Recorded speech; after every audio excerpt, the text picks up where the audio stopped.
రే కర్ణ, అసలు ఏం చేస్తున్నావురా? ఆ చేతిలో కత్తి ఏంటి? ఇంకా ఎన్ని రోజులు దాక్కుంటావు?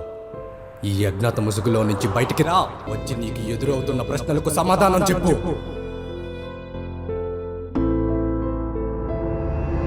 ఇంతకీ ఏం చదువుకున్నావు బాబు? బీటెక్ చేశా సార్. అదండి మూర్తి గారు, బీటెక్లో చదువుకొని సేల్స్ మ్యాన్ ఉద్యోగాలు చేస్తున్నారు. దానికి రీజన్ ఉంటది. పీకిపోయిన బతుకులు, మాసిపోయిన జీవితాలు, చెదిరిపోయిన నవ్వులు, ఇలా చెప్పుకుంటూ పోతే అబ్బో కంటికి కనిపించని పెదాలు బయటికి రాని కథలు ఎన్నో ఉన్నాయి. సార్ ఇంటి ఎవరైనా ఉన్నారు సార్? అందరూ ఉన్నారు ఇంట్లో. నీకెవరు కావాలి సార్ నాకు మీరే కావాలి సార్. ఏయ్, ఏం మాట్లాడుతున్నావు నువ్వు?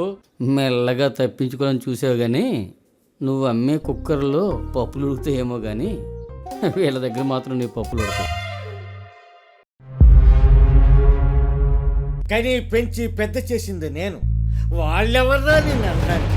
ఎవరో ఏదో అన్నారని మనం ఓడిపోయినట్టేనా? అయినా వాటమి డిసైడ్ చేసేది అవతల వాళ్ళు కాదు, నువ్వు. ఏంటి, కేవలం నువ్వు.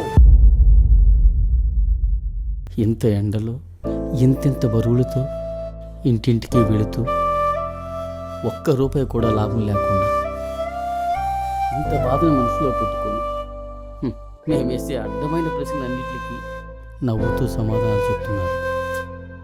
కోర్స్ మేము కూడా అదే చేసామనుకో.